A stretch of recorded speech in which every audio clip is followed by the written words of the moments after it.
আবার বলি যে নিডের ব্যবহারটা আমরা শিখব। সাবজেক্টের পরে নিডের পর যদি নট থাকে তাহলে বুঝতে হবে নিড এখানে অক্সিলারি ভার্ব। যদি নিডের পরে নট থাকে তাহলে নিড অক্সিলারি ভার্ব। সেক্ষেত্রে নিড যেহেতু অক্সিলারি ভার্ব, তাহলে আমি প্রথমে নিড আমি সামনে নিয়ে আসবো, প্রথমে নিয়ে আসবো, কারণ আমরা জানি অক্সিলারি ভার্ব থাকলে অক্সিলারি ভার্বটা আমাদের আগে নিয়ে আসতে হয়। তাহলে নিডটা আমি আগে নিয়ে আসলাম। এরপরে বাক্যটি হা বলতে গেলে নট অ্যান্টি যুক্ত করব, না বলতে গেলে অ্যান্টি তুলে দেবো। তো যে জায়গায় নট আছে তাহলে আমি অ্যান্টি আর দিলাম না, শেষ। তাহলে এরপরে সাবজেক্টের কাজ, সাবজেক্ট হলে আই, তাহলে আমরা নিড আই, লাস্টে একটা প্রশ্ন চিহ্ন দিলাম, নিড আই, শেষ। যদি নিডের পরে নট না থাকে তাহলে নিডটা এখানে মেন ভার্ব, মূল ভার্ব। তাহলে need main verb, need main verb হলে আমার সাবজেক্ট হলো আই, আর বাক্যটা present tense, present indefinite tense. সেহেতু সাবজেক্ট যেহেতু প্রেজেন্ট টেন্স ফার্স্ট পারসন, এই জন্য আমি ডু আনলাম, বাক্যটা হাবোধক অ্যান্টি দিলাম। তারপরে আমার সাবজেক্ট হলো আই, আমি আই দিলাম, ডোন্ট আই। আবার দেখো হি নিডস আওয়ার হেল্প, এখানে কিন্তু নিড নট নাই, তার মানে নিডসটা হলো আমার অক্সিলারি ভার্ব। তাহলে না, নিডসটা হলো মেন ভার্ব, ভার্বের ওয়ান, কারণ নিড এখানে তো অক্সিলারি ভার্ব, এখানে তো নট নেই, নট না থাকাতে নিডসটা এখানে মেন ভার্ব। আর যেহেতু সাবজেক্ট থার্ড পারসন সিঙ্গুলার, এই জন্য ভার্বের সাথে অ্যাশ হয়েছে, এই জন্য আমরা ডাজ এনেছি, বাকিটা হাবোধক অ্যান্টি দিয়েছি, ঠিক না? লাস্টে তার প্রশ্ন চিহ্ন দিলাম, সহজ। যদি এরকম থাকতো হি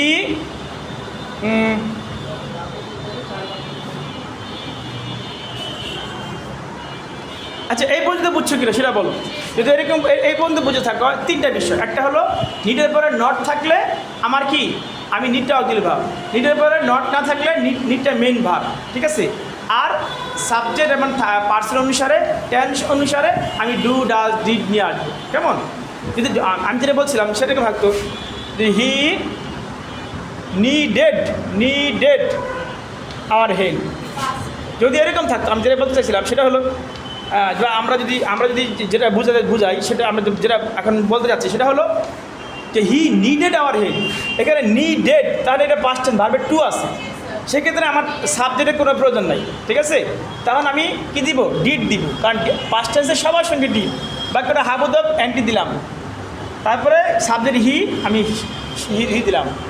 তাহলে কি হলো, হি নিডেড আওয়ার হেল্প। যেহেতু এখানে নিডের পরে নট নাই, সেহেতু তাহলে কি নিডেড, তাহলে এখানে পাস্ট টেন্স, ভার্বের টু আছে, সেই জন্য আমি এখানে নিডের পর নট নাই, যেহেতু এটা মেন ভার্ব মানে ভার্বের টু আছে এখানে, যেহেতু টু আছে সেহেতু এটা পাস্ট টেন্স মানে পাস্ট টেন্স হলে সবার সঙ্গে ডিড, তাহলে আমি এখানে ডিড এনেছি।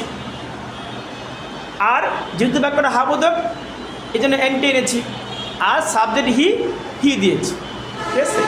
যদি এরকম থাকতো না, এই তিনটা এই করে খেয়াল করো। যদি তুমি এই করে বিষয় বুঝো, তাহলে তোমার নিডের আর কোনো সমস্যা হবে না, নিডটা তোমার কাছে ক্লিয়ার হয়ে যাবে। অনেকে ভুল করে ফেলে যে নিড থাকলে কি, অনেকে ঝামেলা করে, এই জন্য এই নিডের ব্যবহারটা সহজে বুঝে ফেলো, একদম সহজে, যে নিডের পরে নট থাকলে নিড অক্সিলারি ভার্ব, এমিটার ওয়াজ যেই অক্সিলারি ভার্ব সেই অক্সিলারি ভার্ব হয়ে যাবে। সেক্ষেত্রে আমি নিডটা প্রথমে নিয়ে আসবো, need, I need not your help, তাহলে আমি নিডটা আগে নিয়ে আসলাম। নট যেহেতু আছে সেহেতু আমি নট আর দিব না, নটটা আমি তুলে দিলাম, উঠাই দিলাম, তাহলে নিড, তারপর সাবজেক্ট আই, নিড আই, লাস্টে একটা প্রশ্ন চিহ্ন। পরে যদি দেখো নিডের পরে নট না থাকলে নিডটা হবে মেন ভার্ব, তাহলে নিড এখানে দেখো 2 নম্বরে আই নিড ইউর হেল্প, এখানে নিড প্রেজেন্ট টেন্সে আছে, আর সাবজেক্টটা ফার্স্ট পারসন, এই জন্য আমি ডু এনেছি, ডোন্ট। আর বাক্যটা হাবোধক, এই জন্য অ্যান্টি যুক্ত হয়েছে, ডোন্ট।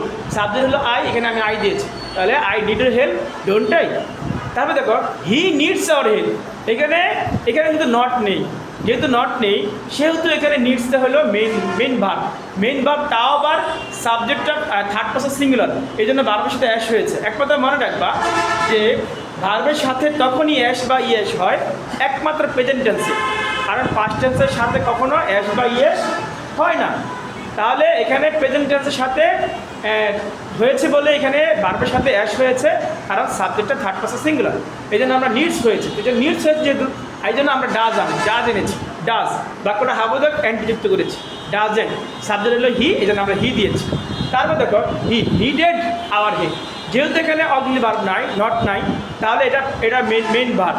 আর নিড হলো প্রেজেন্ট টেন্স, নিডেড হলো ভার্বের টু পাস্ট টেন্স।